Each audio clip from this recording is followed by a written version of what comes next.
Amalan pertama yang kita kerjakan di paket Ramadan, itu kan sholat malam yang dikenal dengan tarawih itu. Nah, saat masuk tarawih itu udah ada doa lagi yang diajarkan oleh Nabi Shallallahu Alaihi Wasallam, yang bila doa itu kita bisa bacakan dengan baik, mengalir suasana korektif dalam diri, ada jiwa introspeksinya, itu Nabi langsung komen.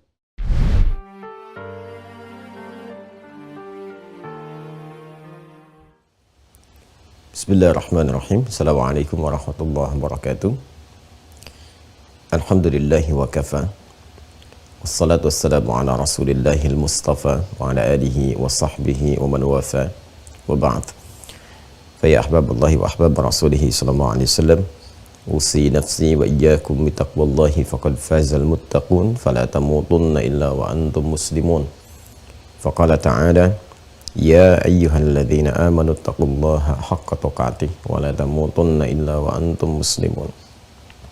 Saudara-saudariku, alhamdulillah kita kembali diberikan kesempatan oleh Allah untuk beraktivitas dan melanjutkan kajian kita. Semoga seluruh aktivitas kita diridhai oleh Allah Subhanahu wa taala dan kajian kita dimudahkan juga oleh Allah Subhanahu wa taala. Semoga seluruh hamba Allah yang berkehidupan sampai detik ini namun belum beriman diberikan kekuatan untuk beriman, bersyahadat sebelum wafat dan kembali kepada Allah. Dan semoga para pelaku maksiat diberikan kekuatan untuk mampu bertobat dan memperbaiki kekurangan, kesalahan, dosa-dosa yang pernah dilakukan sehingga bisa berubah menjadi kehidupannya lebih baik, bernilai mulia di hadapan Allah Subhanahu wa taala. Mari kita lanjutkan pertemuan kita. Di edisi yang lalu kita telah sampai pada pembahasan doa-doa yang menyelimuti Ramadan. Ada 3 bagian pokok yang kemarin sempat saya utarakan kepada teman-teman semua untuk bisa kita detilkan atau seyogianya kita tampilkan di edisi kali ini. Dan mudah-mudahan dari 3 bagian itu mengantarkan kita untuk siap mengisi Ramadan, baik di awal kita memasukinya, kemudian di siangnya, di malamnya, yang dengan itu semua Ramadan kali ini insya Allah lebih berkualitas dibandingkan dengan tahun-tahun sebelumnya yang telah kita lalui. Baiklah, yang pertama langsung saja seperti pernah dituliskan di pertemuan yang lalu, ada doa awal yang mengantarkan kita nanti kepada awal penunaian ibadah Ramadan. Doa ini umumnya secara spesifik dipanjatkan saat mulai diketahui awal Ramadan. Jadi saat baik itu menggunakan hilal ru'yat ya, ru'yat untuk penglihatan secara langsung kepada awal bulan atau dikenal dengan hilal awal bulan, hilal Ramadan.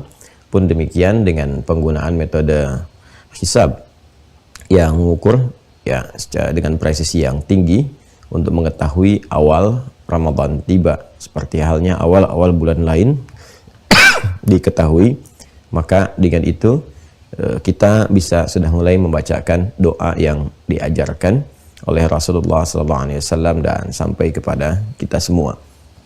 Baiklah, kita akan coba mulai pelan-pelan. Bismillah. Nah, teman-teman, sebelum saya tuliskan, saya meminta izin di awal ya, jika nanti masih ada sedikit batuk, itu izin untuk memindahkan kepada bahasan atau kalam-kalam yang selanjutnya. Yang pertama, kita tuliskan dulu doa awal Ramadan atau doa pengantar Ramadan.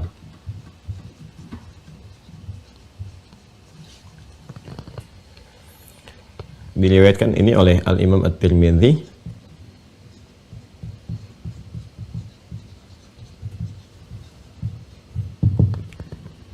nomor hadis 3451. Di buku seperti saya sampaikan kemarin di halaman 24 muqaddimah ya, sebelah kiri paling atas. Baik, langsung saja. Nabi SAW mengajarkan kepada kita satu doa yang disampaikan oleh Al-Imam At-Tirmidzi dalam kitab beliau. Saya tuliskan dulu ya. Allahumma ahillahu alaina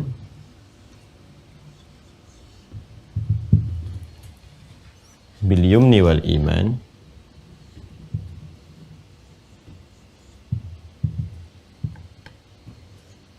iman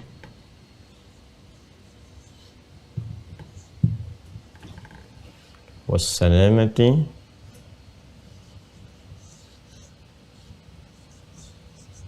wal islam.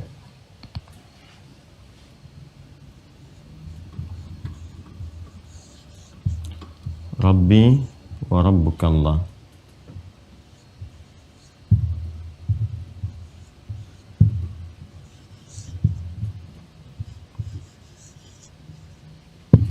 Ya. Baik, pelan-pelan teman-teman sekalian ya. Allahumma ahillahu alaina bil yumni 1, wal iman 2, wassalamati 3, wal islam 4, Rabbi wa rabbukallah. Ini yang paling viral ya, yang sampai kepada kita. Walaupun secara sanad status hadis ini ada sementara pakar yang meneliti statusnya lemah atau dhaif, tapi tidak menjadikan ini menjadi keutamaan doa untuk dipanjatkan, untuk dimohonkan, karena masuk dalam bab fadhailul a'mal, di keutamaan amal yang utama, tidak terkait langsung dengan penunaian ibadah pokoknya, tapi mensupport kepada keutamaan amal. Nah, biasanya dalam bab doa itu, bab doa yaitu doa-doa yang kita bacakan, kita mohonkan kepada Allah Subhanahu wa taala, yang bahkan jika bukan hadis pun, tapi kita kemudian ingin bermohon kepada Allah Subhanahu wa taala yang mendukung kepada keutamaan amalan, itu boleh dilakukan karena ada perintah secara umum dalam Al-Qur'an supaya kita memperbanyak doa kepada Allah Subhanahu wa taala. Wa qala rabbukum ud'uni astajib lakum. Rabbmu Muhammad SAW kan sampaikan, viralkan kepada hamba-hambaku ya, bahwa Rabb kalian itu memerintahkan untuk bermohon kepada Allah Subhanahu wa taala. Ud'uni, berdoalah kepada Allah, mintalah kepada Allah, astajib lakum. Aku akan menjawab, mengabulkan apa yang kalian minta itu. Ya, Allah Subhanahu wa taala menegaskan dan mengisyaratkan banyak ayat dalam Al-Qur'an supaya kita meminta. Jadi kalau mau bermohon pun yang mendukung keutamaan amalan. Jadi amalan yang kita kerjakan itu ya tersupport oleh doa kita, itu bahkan dianjurkan dengan isyarat ayat yang disampaikan. Misalnya kita mau minta nih, ya Allah mohon bangunkan aku, ya Allah berikan kekuatan aku untuk bangun malam nanti untuk menunaikan ibadah tahajud. Itu boleh. Bahkan kalau kita menduga dengan doa itu semakin kita terkuatkan, kemudian juga semakin termotivasi, ya semakin dianjurkan itu untuk dimohonkan pada Allah Subhanahu wa taala. Apakah itu hadis? Bukan. Ya, jadi permohonan kita ketika menggunakan bahasa Indonesia bermohon kepada Allah, ya Allah mohon beri aku kekuatan untuk bangun jam sekian misalnya. Itu bukan hadis, kita tidak temukan, tapi anjuran-anjuran menguatkan amalan dengan doa banyak ditemukan. Nah, itu yang disebut dengan fadhailul a'mal, keutamaan amalan yang disupport ya dengan doa atau dengan yang lainnya, yang anjuran umumnya ditemukan. Ya, sedangkan ini sanadnya ada, walaupun kualitasnya lemah, sanad ada. Nah, karena itu ini masih kuat untuk kita mohonkan, kita gunakan. Karena nggak ada sanad pun, kalau ini kemudian doa biasa, bukan disandarkan pada Nabi, dan mensokong kekuatan kita untuk beramal, maka ini bisa atau dianjurkan untuk dibacakan. Apalagi sanadnya ada, matannya ada. Ya. Apa yang kita mintakan di awal pengetahuan tentang Ramadan ini? Maka yang pertama, Allahumma ahillahu alina. Saya sudah pernah sampaikan tentang kata Allahumma, ya berupa gabungan dari ya dan Allah, kan? Ya Allah, seperti ini. Jelas ya? Ya Allah, ya Allah itu kalau digabungkan hasilnya ini, Allahumma yang ini. Ya Allah kalau digabungkan, gabungan ini hasilnya Allahumma. Bedanya apa? Kalau ya Allah itu lebih umum. Saya ulang ya, lebih umum dan cakupannya luas. Bahkan dalam kondisi-kondisi tertentu, ia tidak hanya digunakan untuk berdoa dalam konteks berdoa. Ya, kadang-kadang ada yang mengadu, tuh kan? Ya Allah gelap banget. Nah itu udah fitrah tuh, udah kalimat fitrah yang hadir dalam diri kita. Lihat kondisi anak itu kan, yang mau diatur tapi kreativitasnya tinggi, ya Allah gitu. Nah itu kadang-kadang keluar dia. Nah, bahkan ada tiba-tiba yang kepleset, ya Allah. Nah, itu kalimat fitrah. Artinya apa? Artinya manusia secara fitrahnya mengakui lemah, ya, dan secara fitrahnya juga butuh Tuhan. Secara fitrahnya juga mengembalikan segala keadaan hidupnya itu kembali kepada ya zat yang menciptakannya. Jadi kalau ada mengalir dalam diri kita atau kelisan kita keluar, ya Allah, ya Tuhan, apapun bentuk kalimat yang keluar yang menunjukkan bahwa secara fitrahnya memang manusia itu nggak lepas dari kebertuhanan kembali. Nah, kalau kita kemudian ingin jadikan ini spesifik untuk bermohon, untuk meminta gitu kan, nah, dengan segala kerendahan, tadarruan wa khifatan wa dunal jahri minal qaul, yang mengandung unsur kerendahan. Jadi kitanya sifatnya merendah, kemudian juga penuh harap,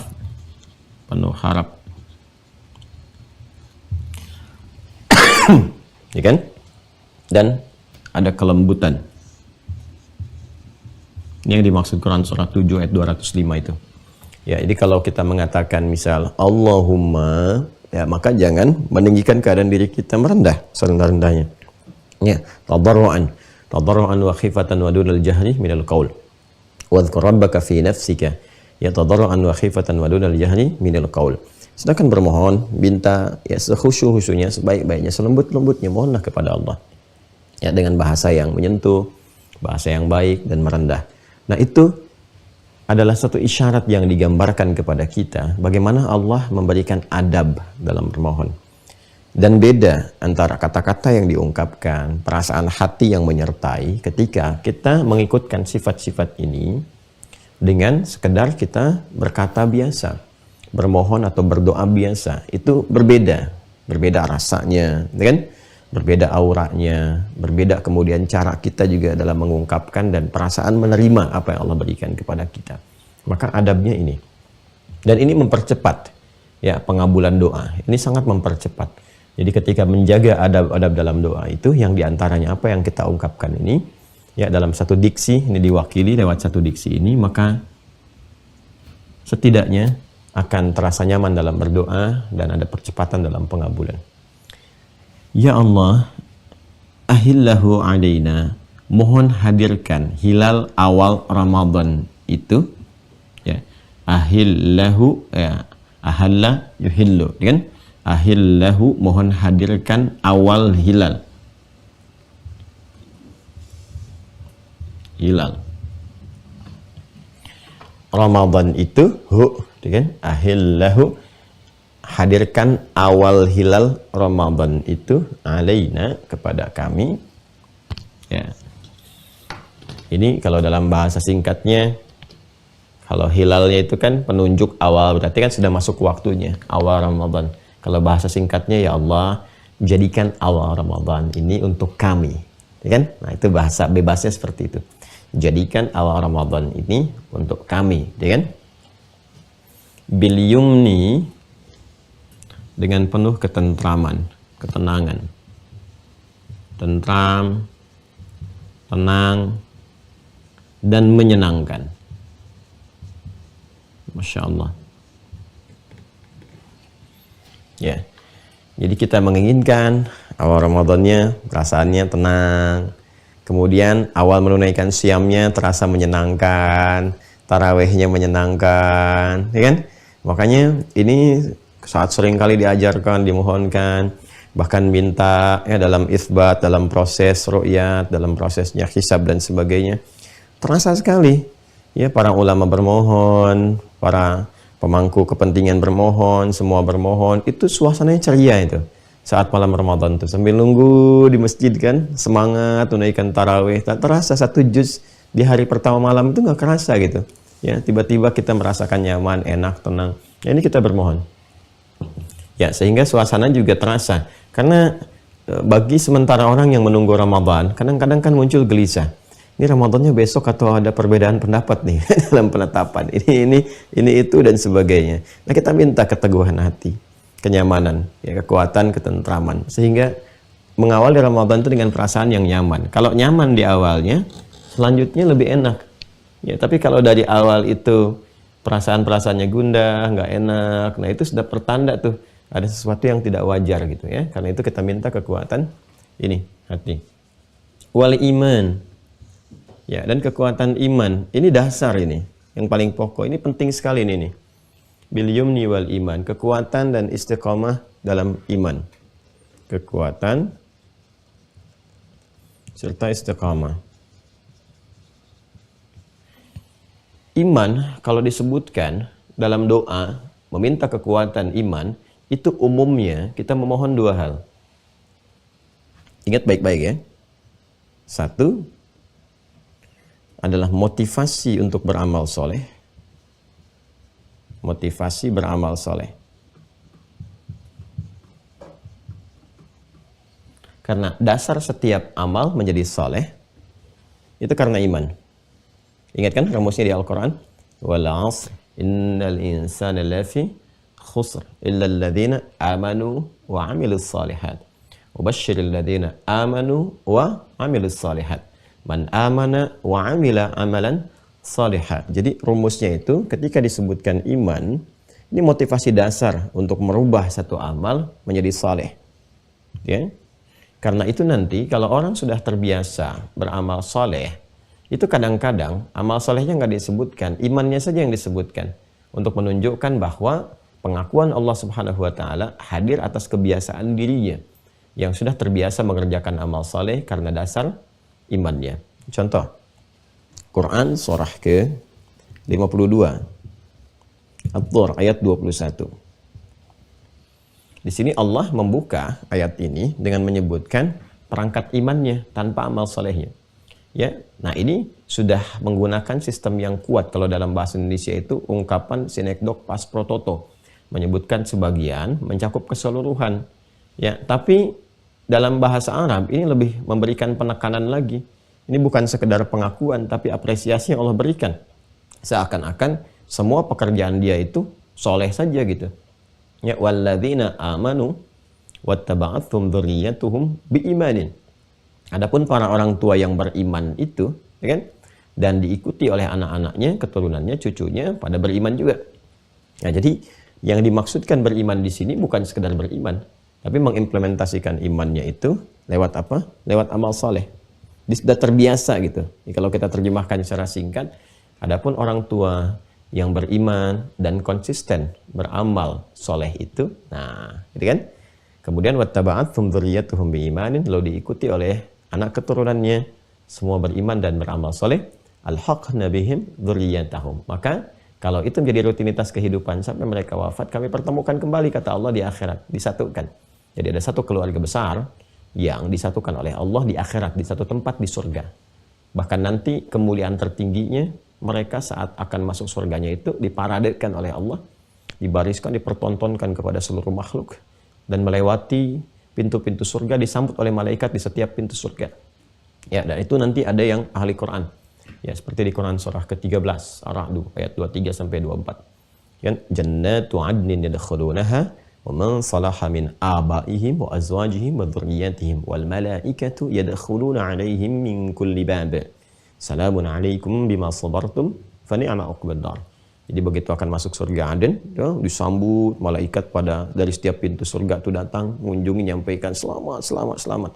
Anda bersabar untuk menuju pertemuan ini. Kembali ke Quran surah ke-52 ayat 21, tapi itu pilihan. Wa ma alatnahum, nah ini dia, min amalihim min syai'. Ya, dan Allah nggak akan menyia-nyiakan amal sekecil apapun untuk mendukung pertemuan itu. Amalnya disebutkan tuh di akhir untuk menunjukkan kesan bahwa setiap disebutkan kalimat iman, ini pasti motivasi ke amal soleh. Jadi silahkan, kata Al-Quran, sepanjang Anda punya iman, kreasikan amal soleh dengan berjamaah, kompak dengan keluarga, sinergi, untuk mencapai harapan pertemuan bersama di surga. Kullu mri'in bima kasaba rahin. Tapi Anda nggak dipaksa. Indah sekali Al-Quran. Ya, kata Allah, saya nggak paksa. Bagi yang ingin, silahkan. Ya, bagi yang punya rencana, silahkan dibuat. Silahkan diikhtiarkan untuk terwujud. Tapi ini bukan paksaan. Kalau tidak melakukan pun, itu pilihan Anda. Tapi resikonya bisa nggak berjumpa. Gitu kan? Kullu mri'in bima kasaba rahin. Ini yang pertama. Yang kedua, bila dihadirkan kata iman, Ya, dalam konteks doa untuk menguatkan atau motivasi satu amalan, maka yang kedua adalah menunjuk pada keikhlasan. Ikhlas. Ya. Ini seringkali kata ikhlas ini dihadirkan dalam bentuk iman, dalam bentuk diksi iman yang menyertai satu amalan. Yang menyertai apa? Satu amalan. Masih ingat kan teman-teman? Yang saya detilkan dulu, saya detilkan. Ya kan? Saat saya sampaikan tempatnya iman itu kan di kedalaman jiwa, di nafas. Di sini ada jiwa takwa, ya kan? Ini ada fujur kan? Nah, komponen penyusun takwa itu yang melahirkan kumpulan sifat-sifat baik itu kan iman. Ya. Sedangkan iman itu rukunnya 6. Ini yang waktu di awal bab akidah saya terangkan. Ya kan? Nah, ini kalau kita bisa bersih, bisa baik, ya, imannya bisa kuat. Iman pertama itu kan simpulnya apa? Mengenal Allah secara baik. Nah, kalau sudah mengenal Allah secara baik, maka kita tahu motivasi menunaikan ibadah yang disupport lewat jiwa takwa. Supportnya pasti ke sini. Karena itu setiap amal perbuatan kita yang didorong oleh iman dan menjadi soleh, muaranya pasti takwa. Karena sumbernya ini. Ya, selalu itu. Iman, amal soleh, takwa. Atau kadang-kadang takwa dulu, iman, amal soleh. Bisa. Dzalikal kitabu la raiba fihi hudal lil muttaqin. Takwanya dulu. Alladzina yu'minuna bil ghaib, iman, wa yuqimunas shalah, amal soleh. Ya ayyuhalladzina amanu, imannya dulu. Kutiba alaikumus shiyam, amal soleh. Kama kutiba alal ladzina min qablikum la'allakum tattaqun. Jadi formulasinya selalu begitu. Dan tujuannya apa? Ditujukannya untuk mendapatkan ridha Allah sebagai pembuktian kepatuhan kepada Allah, ketundukan kepada Allah. Keluarlah amal soleh itu. Nah, dalam rangka kita menunjukkan semua ibadah karena Allah itu, maka kita mesti membebaskan dari segala motif-motif, unsur-unsur, motivasi-motivasi lain. Pokoknya tujuan ibadah itu karena patuh Allah saja. Melepaskan segala hal yang tidak terkait dengan kepentingan ibadah karena Allah disebut ikhlas. Singkatnya demikian. Orangnya mukhlis, jamannya mukhlisin. Wa ma umiru illa liya'budullaha mukhlishina lahuddin. Itu yang di Quran surah 98 Al-Bayyinah di ayat kelima itu. Dan tidaklah mereka diperintahkan kecuali untuk mengkreasikan ibadah itu atas dasar kepatuhan kepada Allah dengan ikhlas, menepikan segala hal kecuali karena Allah saja. Karena itulah kemudian ikhlas itu juga sering diungkapkan dengan kata iman untuk menunjuk kedalaman yang paling pokok. Ya, ini. Bahkan dalam penunaian puasa, siam dan qiyam pun iman didahulukan.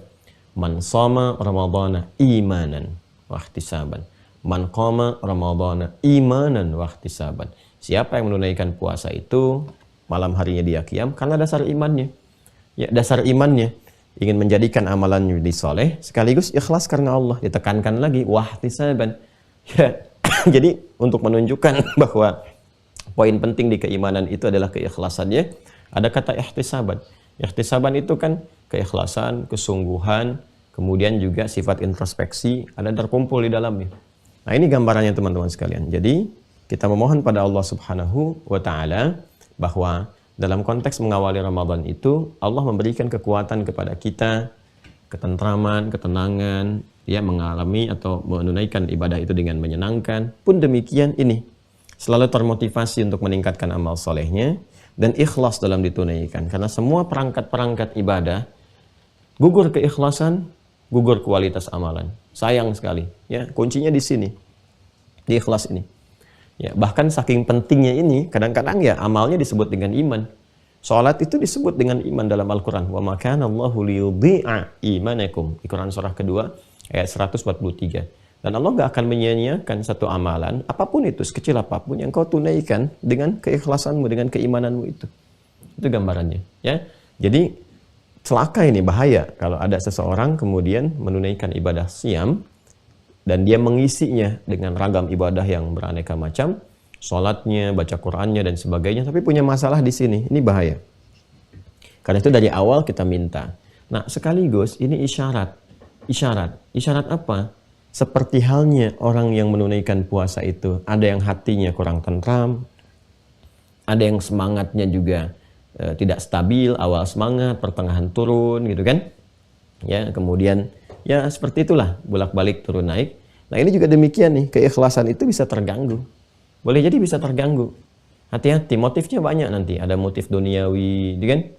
Ya, karena ada tuntutan dalam pekerjaan misalnya kan, oh, tarawihnya harus di masjid A, masjid B, tapi tujuannya bukan untuk tarawih. Tujuannya anak untuk memenuhi misalnya, ya, target-target tertentu atau ada citra tertentu yang ingin digambarkan di masyarakat dan sebagainya. Hati-hati. Ya, karena Ramadan itu sangat mahal, jangan ditukar dengan urusan-urusan dunia dan seterusnya. Ya, nah ini jaga ini, semakin tinggi kualitas ini, maka semakin tinggi nilai yang Allah berikan kepada kita. Ini gambarannya.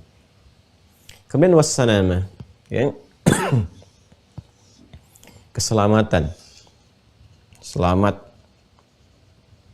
Luas sekali maknanya teman-teman sekalian. Wassalamati wal Islam. Wassalamah. Selamah itu ya keselamatan. Ya, keselamatan, kedamaian, ketentraman dan sebagainya, ya. Mudah-mudahan saat masuk puasa diberikan kondisi tubuh, ya kan, kondisi fisik yang kuat, yang sehat, sehingga selamat dari sakit, ya, yang umumnya mungkin diderita dan sebagainya. Ya, ada penyakit-penyakit umum yang menyebar, ya, yang menebar kayak virus kan banyak tuh, banyak bertebaran dan sebagainya. Ya, atau keadaan-keadaan kadang perubahan-perubahan musim, ya, kondisi-kondisi udara dan sebagainya. Kadang-kadang menyebabkan adaptasi lambat misalnya atau keadaan tubuh yang lemah, ya, sehingga di saat puasa itu tidak misalnya memungkinkan untuk menunaikan dengan baik. Nah, ini kita bermohon kepada Allah sejak awalnya, diberikan kekuatan, diberikan keselamatan, ya, dibebaskan dari hal-hal yang setidaknya mengganggu kita untuk khusyuk dalam ibadah. Itu kita meminta. Ini, ya, mohonkan. Banyak hal, bukan hanya secara fisik saja. Ya, kadang-kadang juga, ya, selamat dari segala yang mengganggu atau merusak, ya. Mengganggu atau merusak. Kalau membatalkan kan sudah otomatis dengan kesadaran sendiri, ya, itu bisa dihindarkan. Makan, minum, berhubungan seksual suami istri itu secara otomatis kuat hati kita untuk meninggalkannya. Karena secara fitrah itu sudah tertanam dalam jiwa. Namanya makan, jangan makan. Namanya puasa, jangan makan. Kan? Namanya puasa, jangan minum. Dan kreativitas untuk mencari celah itu secara otomatis bisa ditinggalkan karena ada kekuatan dalam jiwa. Yang nggak ada kan saya mau wudhu dulu, wudhunya pakai air sirop misalnya, kan nggak juga gitu. Ya, tetap saja dia wudhu menggunakan air yang benar seperti yang pernah kita tunjukkan. Nah, jadi untuk hal-hal yang terkait dengan berbuka atau menjadikan puasa itu menjadi batal, yang membatalkan puasa itu umum diketahui. Tapi yang merusak nih, yang menyebabkan puasa tidak selamat, terganggu. Ya, jadi bukan secara fisikal saja. Ada hal-hal lain yang bisa merusak, yang menjadikan ibadah kita tidak selamat. Ya. Contoh apa misalnya? Perbuatan-perbuatan yang merusak. Ya, berdusta, berselisih, menyebarkan berita yang tidak benar, yang hoax itu, gitu kan? Sifat-sifat yang tidak baik, itu merusak. Ya, berprasangka buruk misalnya sedang puasa, keluar kata-kata yang kotor dan sebagainya, itu merusak. Ya, dan seterusnya. Nah, ini yang mengurangi nilai pahala puasa. Jadi kalau ada orang misalnya puasa yang potensi pahalanya bisa mendapatkan 100%, dia makan tidak, minum tidak, ya kan? Menjaga dari yang membatalkan, tapi luput dari yang merusak. Ya, ada dusta juga misalnya, ada gibah juga, ya kan? Ya, ada mencela juga, ada produksi hoax juga misalnya, kan, dan sebagainya. Ya, kalau kita ambil taruhlah ini 25% lah gitu kan. 25 ya, menggerogoti bagian dari potensi dapat pahalanya ini. Ya, jadi kalau ini kemudian dikerjakan, ya habis ini nggak dapat apa-apa. Ya, nggak dapat apa-apa. Itu yang diisyaratkan oleh Nabi SAW, diperingatkan jauh-jauh sebelumnya. Banyak nanti di Ibnu Majah ada, ya, di Sunan Abu Daud juga ada. Rubba sha'imin laisa lahu min siyamihi ilal ju' wal 'atash. Atau kama qala Rasulullah SAW, ya kan?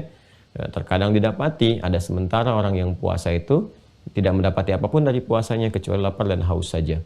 Ya, rubba qa'imin laisa lahu min qiyamihi illa sahar, dan terlihat ada orang seperti menunaikan qiyam tarawih tapi nggak dapat apa-apa dari tarawihnya.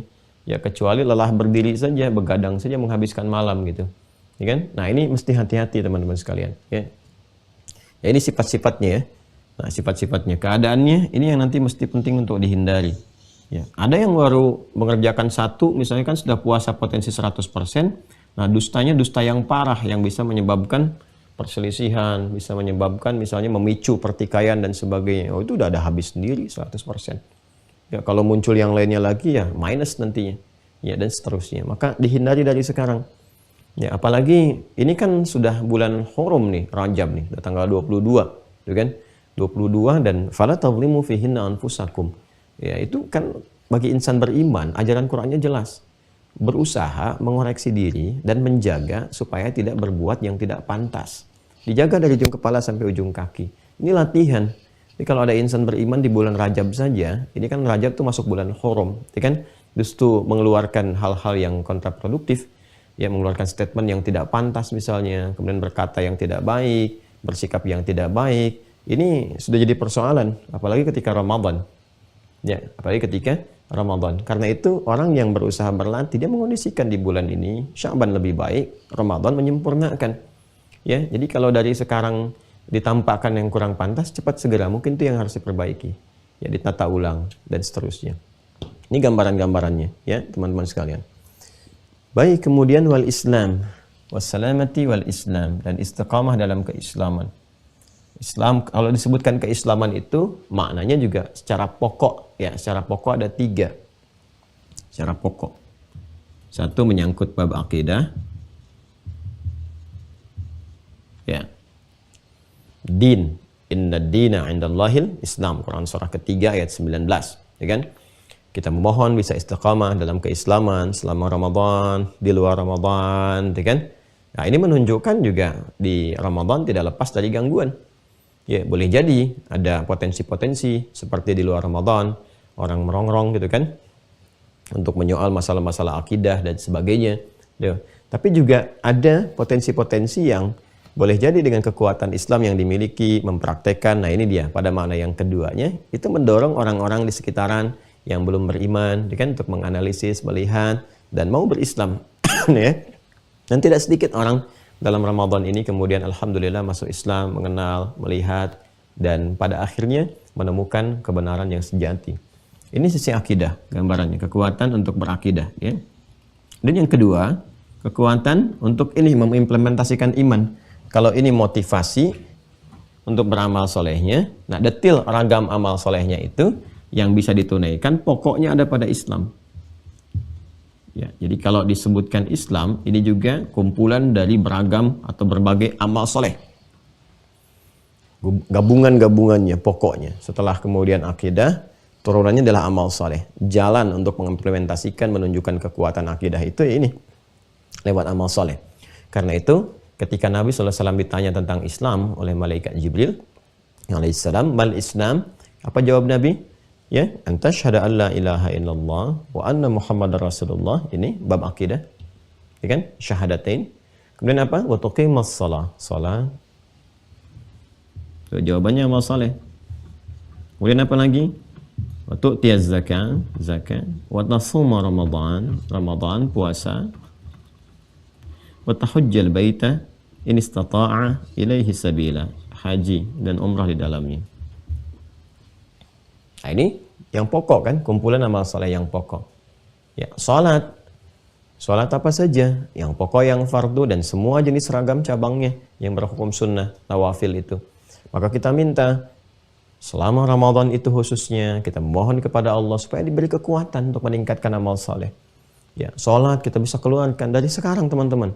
Ya, nanti saat kita mundur ke bagian nomor 3, ini kan kita masih dalam perangkat yang nomor 4 kan. Nah, saat mundur ke bagian nomor 3 itu kita bisa turunkan apa saja yang sekiranya termasuk dalam ragam sholat. Sholat apa saja kita keluarkan satu-satu, ya, disiapkan.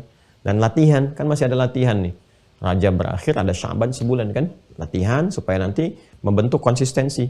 Kalau sudah konsisten, nanti Ramadannya lebih enak. Ya, tidak membiasakan lagi. Kalau sudah tidak membiasakan karena sudah terbiasa, meningkat dengan sendirinya. Demikian nanti ada zakat dan turunannya. Kalau zakat kan yang pokok. Ya, Ramadan mungkin ada yang tiba zakatnya bersamaan dengan Ramadan. Tapi ada yang tidak bersamaan. Kemudian apa? Ada cabangnya. Cabangnya itu kita bisa turunkan. Ada infak, kan? Dan seterusnya. Seperti yang kemarin kita bahas. Ya, puasanya ini Ramadan, haji, umrah, gitu kan? Yang umumnya ada yang sedang umrah juga saat Ramadan dan sebagainya. Nah, ini gambarannya teman-teman sekalian. Ya. Kalau haji ini di waktu haji, bulan Dzulhijjah. Kalau umrah, nah itu bisa dilakukan saat Ramadan dan seterusnya. Dan pahalanya tinggi. Pahala umrah yang dilakukan saat Ramadan, yaitu menyerupai pahala-pahala haji. Artinya ada perjuangan. Ya, orang biasanya sa'i biasa, ini orang sa'i dalam keadaan puasa dan sebagainya tinggi. Tapi bukan berarti sudah haji, jangan salah paham. Ya, jadi kalau Ramadan umrah ya tetap umrah, tapi nilainya lebih daripada bulan-bulan yang lainnya. Ini gambarannya. Yang ketiga, kalau disebutkan Islam, ini menunjuk kepada kepatuhan dan ketaatan. Patuh, taat. Ya. Karena aslama yuslimu itu ya patuh, taat. Orangnya disebut muslim, muslimah. Jadi muslim itu orang yang taat. Muslimah perempuan yang taat, patuh pada siapa? Pada Allah. Ya, jadi kalau ditanya, Anda muslim bukan? Muslim. Tapi ketika Allah perintahkan sholat, tidak sholat. Nah, itu aneh. Karena sifat muslim itu disebut muslim untuk menunjukkan kepatuhannya, ketundukannya, ketaatannya. Ketika Nabi Ibrahim itu ketika diperintah oleh Allah patuh ya, tunduk, taat, siap. Siap patuh, siap taat, siap ya Allah, siap perintah. Itu ya. Itu ada di Quran surah kedua Al-Baqarah ayat 131. Ya, idz qala lahu rabbuhu aslim. Qala aslamtu lirabbil alamin. Ya, ketika Ibrahim diperintahkan oleh Allah, kamu tunduk, patuh, berislamlah, patuhlah, tunduklah, taat. Siap ya Allah. Saya patuh kepada Rabb semesta alam. Tunduk, taat, sami'na wa ata'na. Ya. Kemudian beliau memviralkan, mewasiatkan itu kepada semua keturunannya. Wa wassa biha Ibrahimu banihi wa Yaqub. Ya bunayya innallaha astafa lakumud dina. Ini ke din akidah. Fala tamutunna illa wa antum muslimun. Balik lagi ke sini. Jadi apa yang saya sampaikan tadi yang tergambar, ya. Ya, Ibrahim memviralkan, mewasiatkan pada semua keturunan sampai ke Yakub. Sampai ke Yakub, ke semua terus ya. Sampai ke Nabi Muhammad SAW. Allah sudah memilihkan untuk kalian din, ya, perangkat berkehidupan, beragama, kan, konsepsi patuh taat kepada Allah. Maka jangan sampai kalian berkehidupan sampai wafat kecuali menjadi muslim, yaitu tunduk patuh. Hidup tuh yang patuh sama Allah, hidup tuh yang taat. Ya, ini kan lucu juga nih, sama orang tua patuh, sama Allah kurang patuh. Sama guru patuh, sama Allah nggak patuh. Sama pimpinan patuh di kantor, sama Allah nggak patuh. Sama komandan patuh, sama Allah nggak patuh. Ini repot nih. Ya, kalau meninggal dunia bagaimana? Itu yang paling menarik ini, doanya sama Allah. Patuhnya sama yang lain, tapi doanya sama Allah. Ya Allah, ya Allah mohon limpahkan rezeki. Kamu selama ini kemana aja patuhnya nggak sama aku? Kata Allah kan mintanya kepada aku, kan aneh. Ya, nggak pernah patuh, nggak pernah taat. Sholat nggak dikerjakan. Ya, puasa juga malas-malasan dan sebagainya. Ya, tapi begitu ada mengalami satu persoalan, aku sedang diuji. Yang uji siapa? Yang uji siapa gitu kan? Bilang sedang diuji, yang uji siapa? Yang orang tuh kalau ikut ujian itu artinya mau belajar. Ini belajar nggak pernah pengen ikut ujian, yang uji siapa? Ya, kadang ada aja manusia itu. Ya. Nah ini teman-teman sekalian, ya, tergambar ya, kebayang ya. Ini gambaran, ini doanya nih.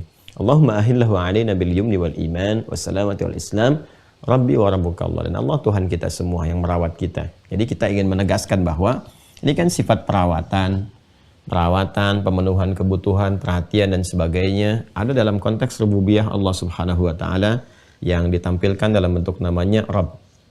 Ya, jadi kita memohon dengan sangat kuat kepada Allah bahwa ini yang merawat aku Allah, yang menyayangi aku Allah, gitu kan, memberikan perhatian kepada aku Allah. Tentu Allah Subhanahu wa taala akan memberikan banyak kekuatan-kekuatan yang kita mohonkan. Jadi 4 hal utama ini, teman-teman sekalian, ya, 4 hal utama, dan ditutup dengan ketawakalan kepada Allah. Bagian kelima pelengkapnya tawakal, menyandarkan semua apa yang kita mohonkan pada Allah Subhanahu wa taala. Jadi minta ketentraman, ya, kedamaian, kesenangan dalam beribadah, kekuatan motivasi iman yang melahirkan keikhlasan dalam beribadah, keselamatan baik secara fisik, secara mental, kan, dalam menunaikan ibadah siam, dan yang terakhir adalah memohon kepada Allah untuk terus bisa meningkatkan amal soleh dengan ragam-ragam yang kita tadi telah utarakan. Di dalam semua itu akhirnya kita bertawakal kepada Allah, Rabbi wa Rabbuka Allah. Kita bertawakal, ya, menguatkan kepada jiwa kita sehingga bisa menunaikan puasa dari awal sampai dengan akhirnya diharapkan maksimal dan juga bisa berkualitas di hadapan Allah Subhanahu wa ta'ala. Nah, ini doa pengantarnya. Nanti saat memasuki malam sudah mulai kan kita menunaikan tarawih, qiyam. Nah, ada doa lagi. Dari sejak qiyam itu ada doa. Jadi baru kita mau masuk awal Ramadan doa. Dan yang paling menarik saat masuk kepada detilnya, ada doa lagi. Ini kan baru umum tuh. Detilnya kan detil apa? Detil amalan kan? Detil amalannya. Amalan pertama yang kita kerjakan di paket Ramadan, itu kan sholat malam, qiyam. Yang dikenal dengan tarawih itu. Nah, saat masuk tarawih itu udah ada doa lagi yang diajarkan oleh Nabi SAW, yang bila doa itu kita bisa bacakan dengan baik, ya benar, dengan sifat-sifat tadi, merendah, penuh harap, ada kelembutan, mengalir suasana korektif dalam diri, ada jiwa introspeksinya, itu Nabi langsung komen. Berpotensi diampuni dosa-dosanya selama hidupnya sampai detik dia berdoa itu.